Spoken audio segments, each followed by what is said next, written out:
ஒரு மகிழ்ச்சியான செய்தி. இதயம் நல்லெண்ணெயின் விலை லிட்டருக்கு ரூபாய் 105 குறைஞ்சிருக்கு. செப்டம்பர் 2023ல 1 லிட்டர் இதயம் நல்லெண்ணெயின் அதிகபட்ச விலை ரூபாய் 503. ஆனா இப்ப 1 லிட்டர் இதயம் நல்லெண்ணெயின் விலை ரூபாய் 398 மட்டும்தான் தமிழ்நாட்டுல. அப்ப இனிமே எல்லாரும் இதயம் நல்லெண்ணெய் வாங்கலாம் இல்ல? நேற்று இந்தியா பாகிஸ்தான் இடையே இராணுவ நடவடிக்கை நிறுத்த புரிதல் ஏற்பட்ட நிலையிலும் இந்தியாவின் பஞ்சாப், குஜராத், ராஜஸ்தான், ஜம்மு காஷ்மீர் ஆகிய பகுதிகளில் பாகிஸ்தான் மீண்டும் ட்ரோன் தாக்குதல் முயற்சி. போர் நிறுத்த ஒப்பந்தத்தை மீறி பாகிஸ்தான் தாக்குதல் நடத்தியது. பாகிஸ்தானின் நடவடிக்கைகளுக்கு தக்க பதிலடி கொடுக்க பாதுகாப்பு படைகளுக்கு அறிவுறுத்தப்பட்டுள்ளதாக வெளியுறவுத்துறை செயலர் விக்ரம் மிஸ்ரி தகவல். இந்தியா பாகிஸ்தான் இடையே இராணுவ நடவடிக்கை நிறுத்தம் ஏற்பட்டுள்ள நிலையில் பாகிஸ்தானுக்கு ஆதரவளிப்பதாக சீனா அறிவிப்பு. இரு நாடுகளும் போர் நிறுத்தத்தை கடைபிடிக்க வேண்டும் என சீன வெளியுறவு அமைச்சர் வாங் யூ தத்துவம்.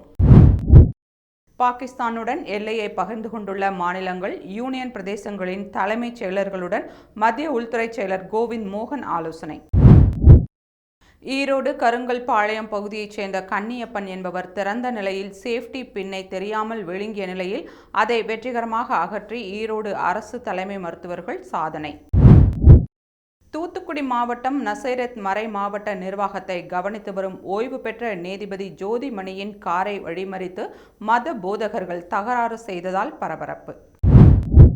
கோவை மாவட்டம் மதுக்கரை வனச்சரகத்திற்கு உட்பட்ட எட்டிமடை அருகே 1 மாத ஆண் யானைக்குட்டி தாயை பிரிந்து தவிப்பு.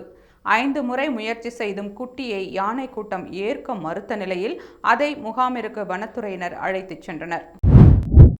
ரயில்வே தண்டவாளத்தில் கற்களை வைப்பது, ரயில்கள் மீது கல் வீசுவது போன்ற சமூக விரோத நடவடிக்கைகளை தடுக்கும் விதமாக கோவை ரயில்வே பாதுகாப்பு படை போலீசார் பாதுகாப்பு ஒத்திகை மேற்கொண்டனர்.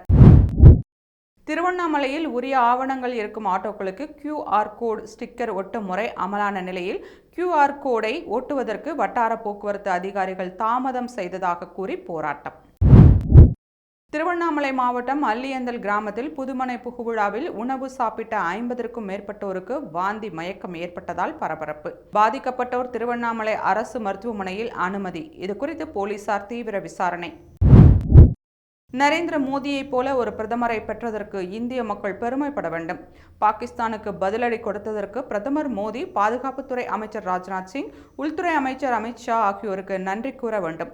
அதை விடுத்து இராணுவ வீரர்களுக்கு பாராட்டு என்ற பெயரில் முதல்வர் ஸ்டாலின் பேரணி நடத்தியது அர்த்தமற்றது என்று முன்னாள் அமைச்சர் செல்லூர் ராஜு கருத்து. அதே சமயத்தில் இந்திய இராணுவ வீரர்கள் பற்றிய சில அபத்தமான கருத்துக்களையும் தெரிவித்தார். தூத்துக்குடி மாவட்டத்தில் 896 பேருக்கு பனை பொருட்களை உற்பத்தி செய்யவும் அதை மதிப்பு கூட்டு பொருளாக மாற்றவும் கடன் வழங்கப்பட்டுள்ளது. வேம்பார் மற்றும் சுற்றுவட்டார பகுதிகளில் பனை பொருட்களை உற்பத்தி செய்வதற்கு 7 கோடி ரூபாய் தமிழகம் அரசால் ஒதுக்கப்பட்டுள்ளது என அமைச்சர் கீதா ஜீவன் தகவல். சமச்சீர் கல்வி என்ற பெயரில் பாடத்திட்டத்தின் தரத்தை திமுக அரசு குறைத்துவிட்டதால் மாணவர்கள் CBSE பள்ளிகளை நோக்கி செல்கின்றனர். சென்ற 4 ஆண்டு ஆட்சியில் 252 CBSE பள்ளிகளுக்கு திமுக அரசு அனுமதி கொடுத்துள்ளது என அதிமுக கொள்கை பரப்பு செயலாளர் தம்பிதுரை விமர்சனம். சென்னை தேனாம்பேட்டையில் காங்கிரஸ் அறக்கட்டளைக்கு சொந்தமாக இருக்கும் 180 ஏக்கர் நிலத்தை ஒப்பந்தத்தை ரத்து செய்யாமல் எடுத்துக்கொண்டதாக ஒரு நிறுவனம் தொடர்ந்த வழக்கில் அறக்கட்டளை நிர்வாகிகள் பதிலளிக்க சென்னை உயர்நீதிமன்றம் உத்தரவு.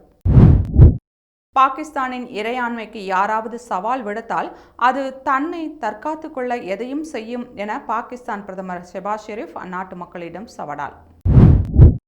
ஜம்மு காஷ்மீரின் ரீசி பகுதியில் செனாப் அணையின் குறுக்கே கட்டப்பட்டுள்ள சலால் அணையின் பல மதகுகள் திடீரென திறப்பு. இதனால் பாகிஸ்தானின் சமவெளி பகுதிகளில் வெள்ளப்பெருக்கு ஏற்பட வாய்ப்பு. நெய்வேலி NLC 2வது அனல்மின் நிலையத்தில் டிரான்ஸ்பார்மரில் திடீரென தீ விபத்து. அதில் கோடிக்கணக்கான பொருட்கள் சேதமானதாக தகவல். இராணுவ நடவடிக்கை நிறுத்த புரிதலை மீறி இந்தியா மீது பாகிஸ்தான் ட்ரோன் தாக்குதல் நடத்திய நிலையில் பஞ்சாபின் அமிர்தசரஸில் மக்கள் பாதுகாப்பாக வீட்டுக்குள் இருக்குமாறு மாவட்ட நிர்வாகம் அறிவுரை. பாகிஸ்தானுடன் சண்டை நிறுத்த புரிதல் இருந்தாலும் பெஹல்காம் தாக்குதலுக்கு காரணமான பயங்கரவாதிகளை விடக்கூடாது என AIMI கட்சித் தலைவர் அசாதுதீன் ஓவைசி ஆவேசம். வங்கதேசத்தின் முன்னாள் பிரதமர் ஷேக் ஹசீனாவின் அவாமி லீக் கட்சியை பயங்கரவாத தடுப்புச் சட்டத்தின் கீழ் தடை செய்து தற்போதைய இடைக்கால அரசு உத்தரவு.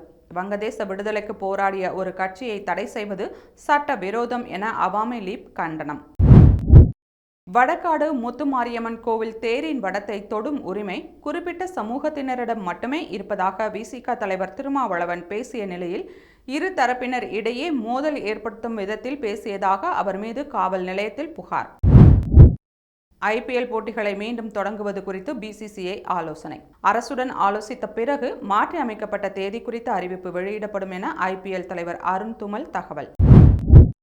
பினாமி தடுப்புச் சட்டத்தின் கீழ் விசாரணை நடத்த நேரில் ஆஜராக வேண்டும் என அதிமுக முன்னாள் அமைச்சர் எம்.ஆர். விஜயபாஸ்கருக்கு வருவாய் புலனாய்வுத்துறை சம்மன். வடகாடு மோதல் விவகாரத்தில் இதுவரை ஒரு தரப்பில் 21 பேர், மற்றொரு தரப்பில் 7 பேர் என மொத்தம் 28 பேர் கைது. சித்திரை திருவிழாவையொட்டி மதுரை 3 மாவடிக்கு கண்டாங்கி பட்டு உடுத்தி தங்க பல்லக்கில் வந்தடைந்த கள்ளழகருக்கு பிரம்மாண்ட எதிர் சேவை நடந்தது. இந்தியா பாகிஸ்தான் இடையே இராணுவ நடவடிக்கை நிறுத்தம் செய்ததற்கு அமெரிக்க அதிபர் டொனால்ட் ட்ரம்ப் வரவேற்பு. 1000 ஆண்டுகால காஷ்மீர் பிரச்சினைக்கு மத்தியஸ்தம் செய்ய தயார் என ஆசையை வெளிப்படுத்தினார். சித்ரா பௌர்ணமி இன்று இரவு தொடங்கி நாளை இரவு வரை இருக்கும் நிலையில் திருவண்ணாமலை அண்ணாமலையார் கோவிலில் ஆயிரக்கணக்கான பக்தர்கள் குவிந்தனர். தடுப்புகளை தாண்டி ஒருவரை ஒருவர் முண்டியடித்து சென்றதால் பரபரப்பு. பாகிஸ்தான் ட்ரோன் தாக்குதல் நடத்த முயன்ற பஞ்சாப், ஜம்மு காஷ்மீர், ராஜஸ்தான் ஆகிய மாநிலங்களின் பல பகுதிகள் இயல்பு நிலைக்கு திரும்பின. திருநெல்வேலி நகரில் நெரிசலை தவிர்க்க மதுரை கன்னியாகுமரி 4 வழிச்சாலையில் 370 கோடி ரூபாய் மதிப்பில் 33 கிலோமீட்டர் தொலைவுக்கு மேற்கு புறவழிச்சாலை அமைக்கும் பணிகளை துவங்கியது மத்திய நெடுஞ்சாலைத்துறை. மார்ச் மாத நிலவரப்படி உலக நாடுகளின் மொத்த கடன் 27,540 கோடி ரூபாயை கடந்துள்ளதாக IIF எனப்படும் சர்வதேச நிதி நிறுவனம் அறிவிப்பு. இந்த ஆண்டின் முதல் 3 மாதங்களில் மட்டும் 638 லட்சம் கோடி ரூபாய் கடன் அதிகரித்துள்ளது. தேசிய பங்குச்சந்தையில் இடம்பெற்றுள்ள நிஃப்டி குறியீட்டில் முதன்முறையாக அந்நிய முதலீட்டாளர்களை உள்நாட்டு முதலீட்டாளர்கள் பின்னுக்கு தள்ளியுள்ளனர். அந்நிய முதலீட்டாளர்களின் முதலீடு 18.8% இருக்கும் நிலையில் உள்நாட்டு முதலீட்டாளர்களின் முதலீடு 19.20% அதிகரிப்பு. பயங்கரவாதத்தை ஊக்குவிக்கும் பாகிஸ்தானுக்கு வெளிப்படையாக ஆதரவு தெரிவித்துள்ள துருக்கி, அஜர்பைஜான் ஆகிய நாடுகளுக்கு சுற்றுலா செல்ல பதிவு செய்திருந்த இந்தியர்கள் அதை ரத்து செய்து வருகின்றனர். பிரம்மோஸ் ஏவுகணை சோதனை மையத்தை பாதுகாப்புத்துறை அமைச்சர் ராஜ்நாத் சிங் தொடங்கி வைக்க இருந்த நிலையில் அந்த நிகழ்ச்சி தள்ளி போனதாக தகவல். பிரதமர் மோடியுடனான ஆலோசனைக் கூட்டத்தில் பங்கேற்க ராஜ்நாத் சிங் புறப்பட்டுச் சென்றார். நகர்ப்புற உள்ளாட்சிகளில் காலியாக இருக்கும் 452 பதவிகளுக்கு இடைத்தேர்தல் நடத்துவதற்கான தேதியை முடிவு செய்வதில் இழுபறி நீட்டித்து வருவதாகவும் அரசின் உத்தரவுக்கு மாநில தேர்தல் ஆணையம் காத்திருப்பதாகவும் தகவல். ஆபரேஷன் சிந்தூர் நடவடிக்கை குறித்து தவறான தகவலை பரப்பிய 5000 சமூக வலைதள பதிவுகளை மகாராஷ்டிரா அரசு நீக்கியது. இந்தியா பாகிஸ்தான் இடையே இராணுவ நடவடிக்கை நிறுத்தம் ஏற்பட்டுள்ள நிலையில் தனது வான்பரப்பை மீண்டும் திறந்தது பாகிஸ்தான். மருந்து கட்டுப்பாட்டுத்துறையுடன் ஒருங்கிணைந்து தனியார் மருந்தகங்களில் கருக்கலைப்பு மருந்துகள் விற்பனை தடை செய்யப்பட்டுள்ளதாக அமைச்சர் மா. சுப்பிரமணியன் அறிவிப்பு. தேசிய சராசரியை விட தமிழகத்தில் 3, 5 மற்றும் 8ஆம் வகுப்பு மாணவர்களின் கல்வித்தரம் சிறப்பாக இருப்பதாக மாநில திட்டக்குழு மற்றும் பள்ளிக்கல்வித்துறை இணைந்து நடத்திய கற்றல் அடைவு ஆய்வில் தகவல். 12ஆம் வகுப்பு தேர்வில் தேர்ச்சி பெறாத மாணவ மாணவியருக்கு மனநல ஆலோசனை வழங்க 14416 என்ற இலவச எண்ணை அமைச்சர் மா. சுப்பிரமணியன் அறிமுகப்படுத்தினார். திருவள்ளூர் மாவட்டம் ஆரம்பாக்கம் அருகே ஆந்திர பிரதேசத்திற்கு கடத்த முயன்ற 3000 கிலோ ரேஷன் அரிசி பறிமுதல். தப்பியோடிய லாரி ஓட்டுநரை தேடும் பணியில் போலீசார் தீவிரம். இந்தியா பாகிஸ்தான் இடையே ஏற்பட்டுள்ள பதற்றம் காரணமாக 1000 நாட்களுக்கு மேல் போராட்டம் நடத்திய பரந்தூர் விமான நிலைய எதிர்ப்பு குழுவினர் போராட்டத்தை தற்காலிகமாக நிறுத்தி வைப்பதாக அறிவிப்பு. பாகிஸ்தானுக்கு எதிரான தாக்குதலில் இந்தியா சூசைட் ட்ரோன்களை பயன்படுத்தியதாகவும் அவற்றை அதானி டிஃபென்ஸ் டெக்னாலஜிஸ் பங்குதாரராக இருக்கும் நிறுவனம் வடிவமைத்ததாகவும் தகவல். மத்திய பிரதேசத்தின் ஜபல்பூரில் செயல்பட்டு வரும் இந்திய இராணுவ தளத்தை அனுமதி இன்றி புகைப்படம் எடுத்த முகமது ஜுவை, முகமது இர்ஃபான் ஆகியோரை இராணுவத்தினர் மடக்கி பிடித்து போலீசாரிடம் ஒப்படைத்தனர். அமெரிக்காவின் கொலம்பியா பல்கலைக்கழகத்தில் பாலஸ்தீனத்தின் காசாவுக்கு ஆதரவாக போராட்டம் நடத்திய 65 மாணவர்கள் இடைநீக்கம். ரோஹித் சர்மாவை தொடர்ந்து தானும் டெஸ்ட் கிரிக்கெட்டில் இருந்து ஓய்வு பெற விரும்புவதாக BCCIயிடம் இந்திய கிரிக்கெட் வீரர் விராட் கோலி தெரிவித்ததாக தகவல்.